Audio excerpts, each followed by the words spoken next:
I have often puzzled and puzzled about what it must be like to go to sleep and never wake up,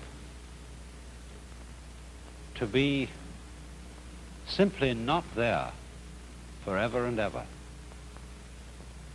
After all, one has some intimation of this by the interval that separates going to sleep from waking, when we don't have any dreams but go to sleep, and then suddenly we're there again, and in the interim there was nothing. And if there was never any end to that interval, if the waking up didn't happen, that's such a curious thought. And yet, you know, I believe that although that's rather gloomy kind of consideration, I've found that's one of the most creative thoughts I ever thought in my life. And I keep going back to it. You know, it's in line with a lot of the very fundamental questions that children ask. When they say, "Mummy, who would I have been if you had married someone else?" These are the kind of questions that make us puzzle profoundly about our existence. And one of the reasons why I think thinking about not being, about total non-existence, is so creative, is that in comparison with that thought, the fact that we are seems kind of queer, incredibly odd. But you know, in the Western world, I suppose we have two dominant ideas about what happens to us when we die. There's the old-fashioned idea that after we die, we go to another world. I say old-fashioned, not to say it's out of date. We don't know what the answer to this is.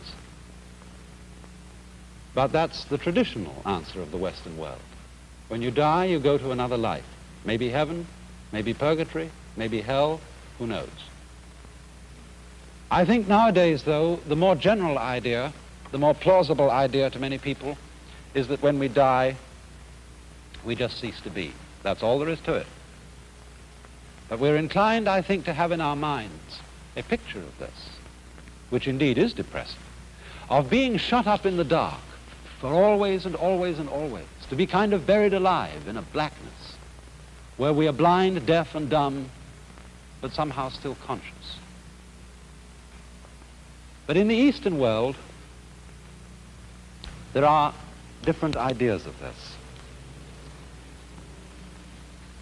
The major Eastern idea is what is generally known as reincarnation, of going through life after life after life in an endless series, a process that is represented in this Japanese print of the Wheel of Life, the Buddhist Wheel of Life. This painting was lent to me by Mr. and Mrs. Imamura of Berkeley in California. He used to be the priest of the Berkeley Buddhist Church. And it shows the wheel of stages of existence through which beings pass, clutched by the great demon of impermanence.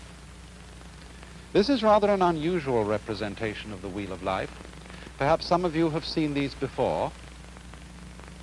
They usually have 6 divisions in the central part of the wheel here, and this one happens to have 5, and it's the Chinese-Japanese version of the Buddhist Wheel of Life, whereas I think prints in books, I know there was one some years ago in Life magazine, usually show the Tibetan version.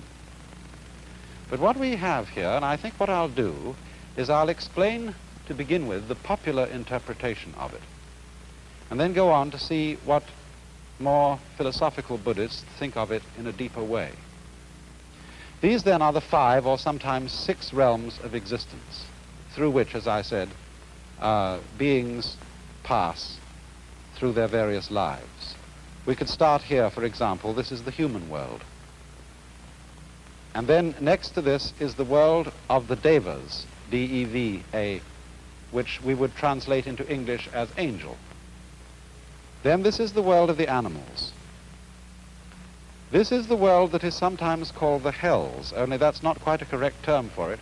It should be called the world of the purgatories, because in this scheme of the universe, there is no everlasting state. There is no everlasting heaven and there is no everlasting hell. The demon of impermanence clutches the whole thing, and they all terminate. Next to the hells, there is the realm of what are called pretas, P-R-E-T-A. They are frustrated spirits, sometimes shown with very large stomachs and very tiny mouths, enormous appetite, but very small means of satisfying it. And the idea is, you see, that in the course of his development, the individual goes through life after life. If he does well, he ascends towards the heavens. If he does ill, he descends to the hells. Or he may fall from the human state to the animal state, or fall from the human state to the state of the ghosts. But the point that has to be remembered in the Buddhist idea of transmigration or reincarnation is that you can never stop anywhere. You may ascend to heaven, but what goes up must eventually come down. You may descend to hell, but what goes down must eventually come up. And so one goes on and on, moving through these various worlds until, in Buddhist ideas, you become sufficiently awakened to become a Buddha, one who is released from the wheel, and who does not fall anymore into the sequence of rebirths, but enters the eternal state of nirvana. Now, if you will look closer again, you will see that there are a number of figures round the outside of the wheel. And these represent what is called the 12-fold chain of dependent origination.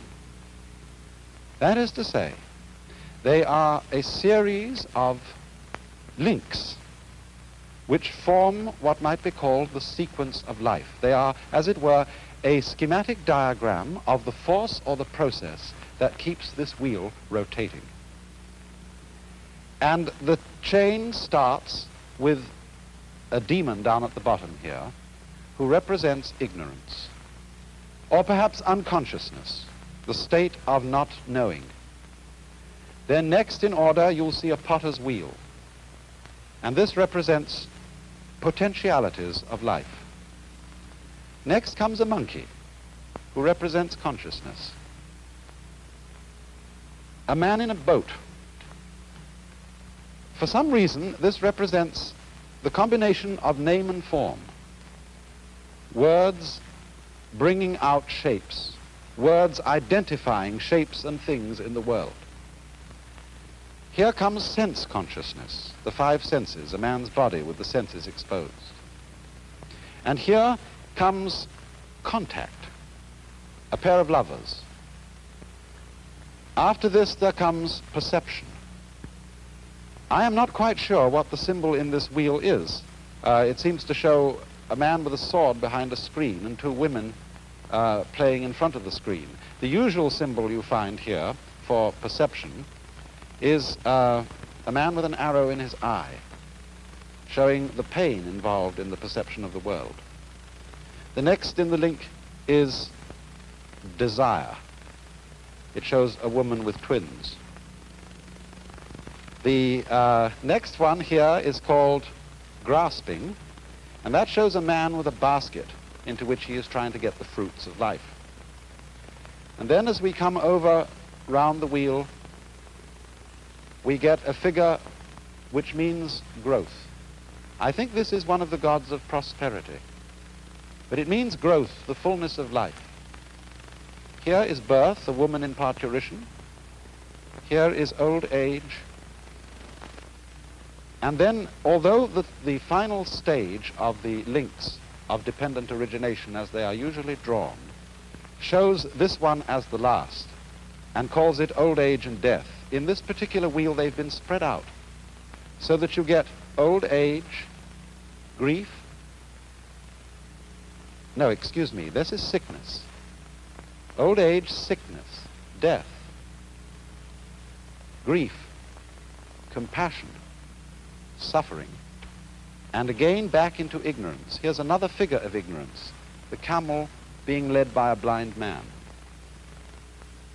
Now, what I want you to notice particularly about this is that the chain represents what is called in Sanskrit the process of karma. I'm going to write that word because it's very fundamental to an understanding of this whole problem. Karma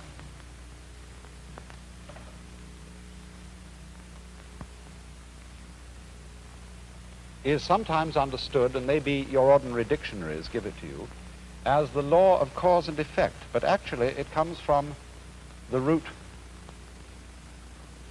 kri, which in Sanskrit means to act or to do.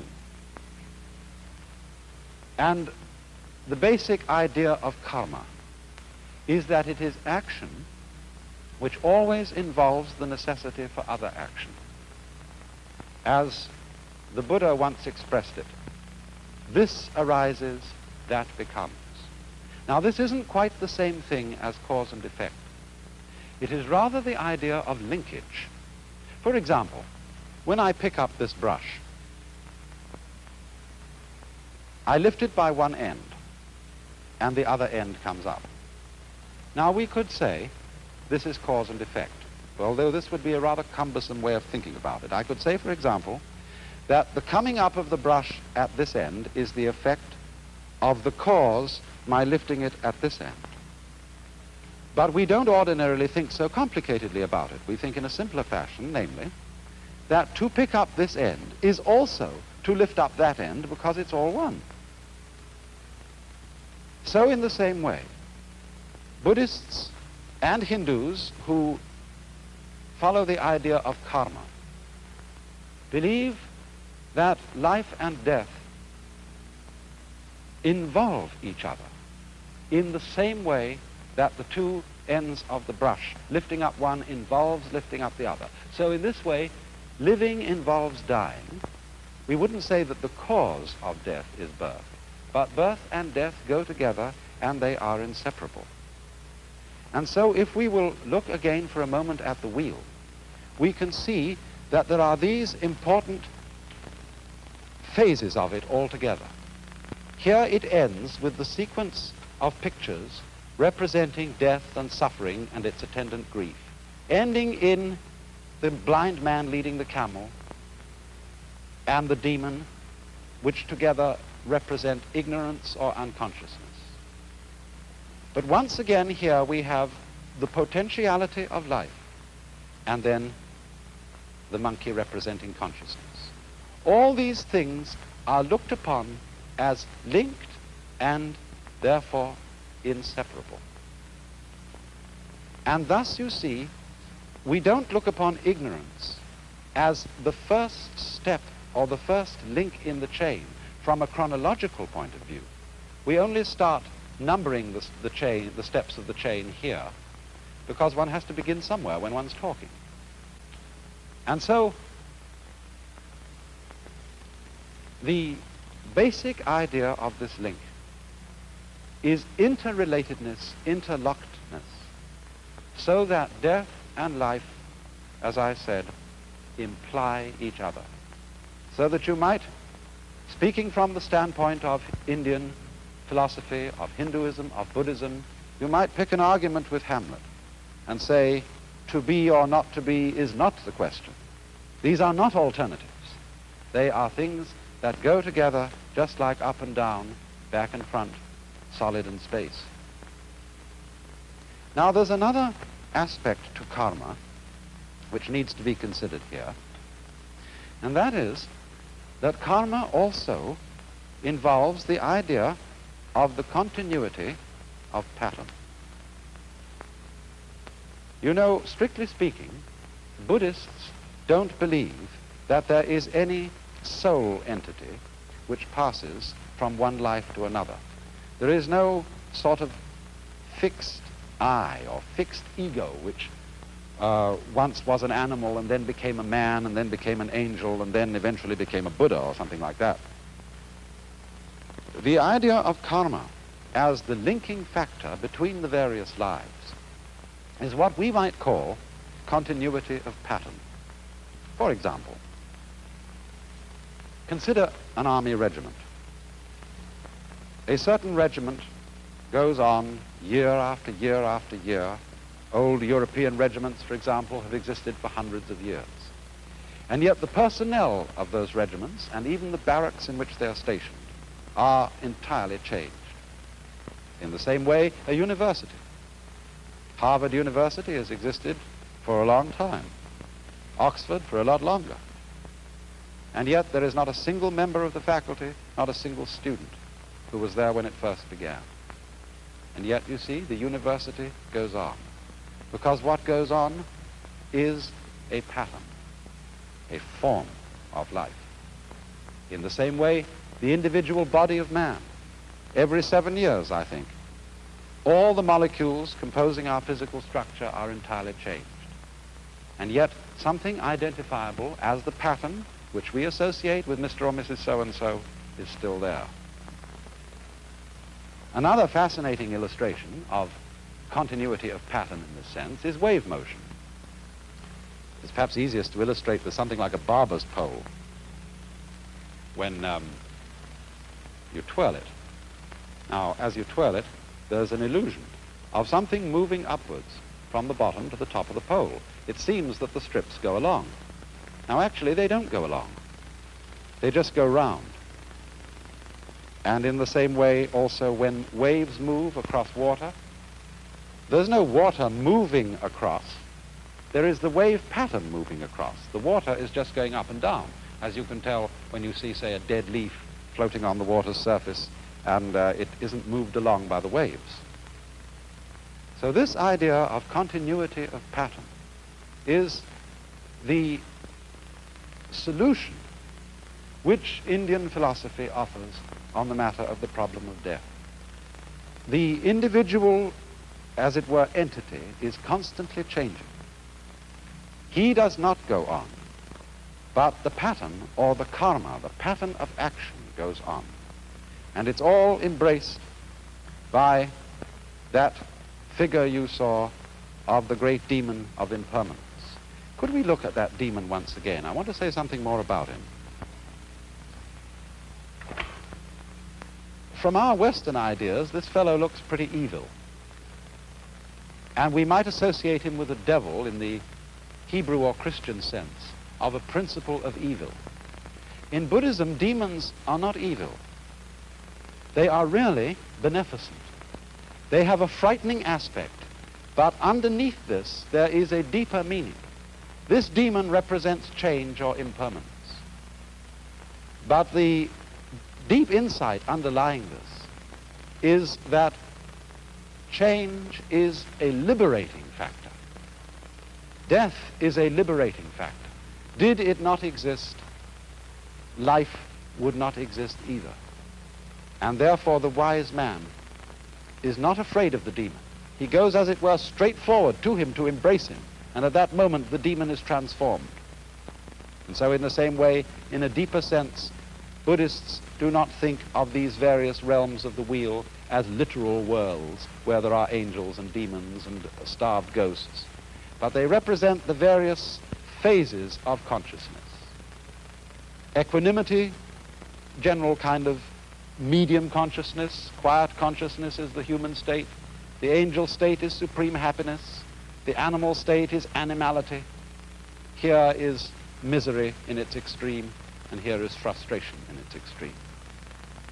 But the fundamental idea of the whole wheel that we have to remember, the idea of karma, is the interlocking, the interdependence of being and not being, of death and life, and the fact that the demon of change is really a disguise of the very source of life, the death without which life is impossible, the change without which life is totally boring. Now, of course, when any idea like that is explained, the first thing that we ask is it true? Is there a process of rebirth? Do our patterns go on and have influence to an illimitable future? But you know, as this idea is held by deeply thoughtful Hindus and Buddhists, it isn't a belief in something which we can't prove. It's really quite a self-evident notion. Think of it in this way. Supposing I make two statements. Statement one: after I die, I shall be reborn again as a baby, but I shall forget my former life. Statement two: after I die, a baby will be born. Now, I believe that those two statements are saying exactly the same thing. And we know that the second one is true. Babies are always being born. Conscious beings of all kinds are constantly coming into existence after others die. But why would I think that the two statements are really the same statement? Because after all, if you die and your memory comes to an end, and you forget who you were, being reborn again is exactly the equivalent of somebody else being born, because we have no consciousness of our continuity unless we have memory. If the memory goes, then we might just as well be somebody else. But it seems to me that the fascinating thing about this is that although a particular set of memories vanishes, death is not the end of consciousness. In other words, we are deluded by a kind of fantasy if we think of death as endless darkness. Endless nothingness is not only inconceivable, but it's logically absolutely meaningless, because we aren't able to have any idea, much less sensation of nothing, unless it can be compared with a sensation of something. These two things go together. And therefore, I think what is meant is that the vacuum created by the disappearance of a being, by the disappearance of his memory system, is simply filled by another being who is I, just as you feel you're I. The funny thing, though, about being I, about feeling that one is sort of a center of the universe, is that you can only experience this I sensation in the singular. You can't experience being two or three I's all at the same time. Now then, it seems to me that this idea has three very important consequences. One is that the disappearance of our memory in death is not really something to be regretted. Of course, everybody wishes to hold forever to the memories and to the people and the situations that he particularly loves. But surely, if we think this through, is that what we actually want?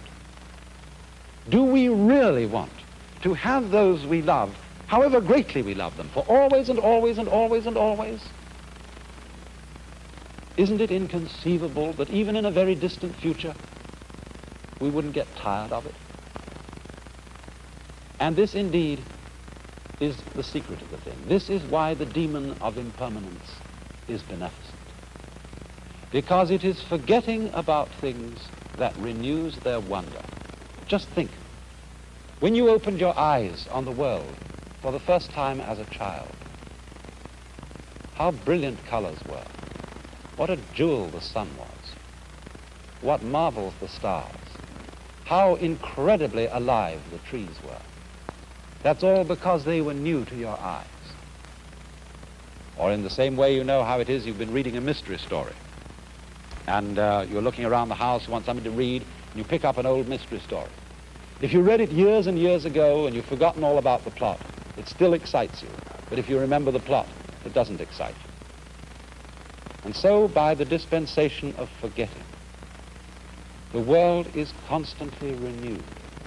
And we are able to see it again and again, and to love again and again, to have people to whom we are deeply attached and deeply fond, always with renewed intensity, and without the contrast of having seen them before, for always and always and always.